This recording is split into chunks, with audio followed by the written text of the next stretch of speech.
Today we are back with Mr. Lim Eng Ping. He is the head of Wealth Management Malaysia under Maybank's Group Wealth Management business in the community financial services sector of Malaysia. In his role, Eng Ping is responsible for managing the three wealth segments, namely Maybank Private, Maybank Premier and Maybank Privilege, as well as Islamic Wealth Management as well. Eng Ping has grown Maybank's assets under management over the years, and we sit down with him today to talk all things wealth and what it means for you, our listeners, as well. He's going to tell us what to look out for and where the opportunities are. Eng Ping, you ready for this? Yes, good morning, Terry. You are always ready. Always glad to be back here in your studio. I seem to notice differences in preferences, lifestyles, attitudes and values when it comes to wealth. Is there a generational difference that you also observe? Older generations, like baby boomers, tend to focus on savings and financial security. Right. They often prioritize sort of long-term stability through assets like properties or fixed deposits.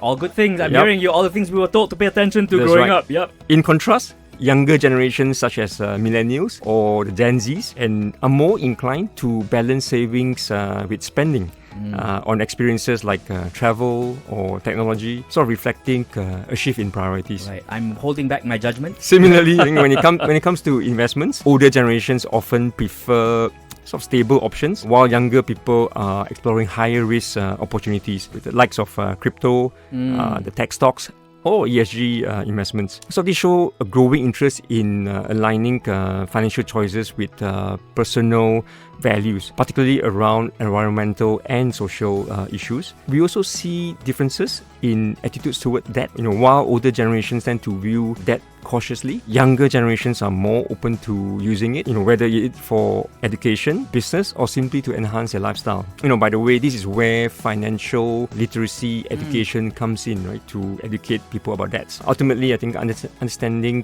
these generational differences underscore the importance of tailoring financial strategies to each generation's unique goals. Okay, bearing all that in mind, let's talk about something that many people find difficult to discuss: legacy planning, right? How can our listeners discuss such an important thing like legacy planning for the uninitiated? Where do they even begin? Legacy planning can feel like a complex subject, but it is ultimately about ensuring your wealth and values are passed on in a meaningful way. A good starting point is really having an open conversation with your family. Talk about the legacy, or what legacy means to you, whether it is financial security or for loved ones, or supporting a cause that you care about. So these discussions are key to aligning your plans with your goals and family dynamics. So for example, once the conversation starts, the next step is to take stocks of what you have or what you own. This may include properties, your savings, investments, insurance policies, and even items with sentimental values. So when you have a clear picture of your assets, it makes it easier to map out how they can be distributed. Seeking financial advice is crucial. Financial advisors or estate planners can assist with wills, wasiat, or private trust to honor your wishes and support your family. They simplify complex matters and address overlooked details. These are so many factors to consider for the future, right? For what's going to happen to what you have built in your life. And I find it interesting if one day my family finds out that I love you guys, but I've left it all to a charity. I just want to be around to just see the looks on their faces sometimes, Now, as a final takeaway, what should our listeners think and plan for as they build their legacies? I mean, personally, I want to be remembered as that uncle who gave a house to his favorite niece or nephew, Favorite one. I'm being very specific here. I hope they're listening. So you better try hard to be the favorite one. Okay, what do you think? A great uncle to have. Building a legacy is deeply a personal journey, and as a final takeaway, I would encourage listeners to focus on three key areas: financial security, shared values, and impacts. So let's first start with financial security, which is the foundation, right? Ensure your basic estate planning is in place. This includes wills or wasiat, trust, and beneficiary designations. These are crucial. Also consider long-term strategies to grow and preserve your wealth, such as investing wisely and having sufficient insurance.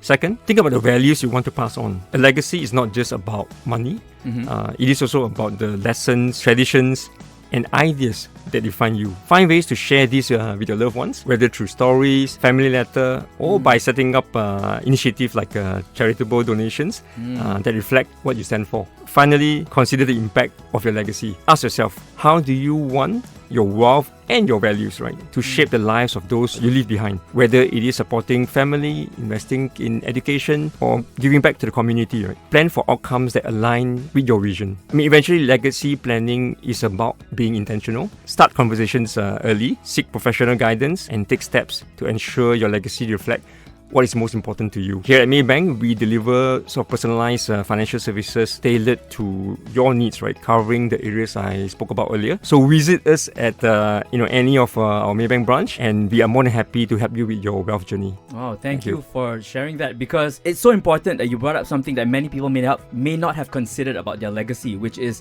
it's not just about the physical things that you own, not just about the money or financial support that you can give, but it's also about values as well. It's more than that. Bigger things to consider. What you want to leave behind in terms of what you care about. Wow, so eye-opening. I need to call my will person right now and maybe reevaluate what the divisions are going to be. That 20% might go to someone else now, huh? Thank you so much to Mr. Lim Eng Ping again for joining us and shedding more light on everything that you've shared with us today. Thank you, Terry.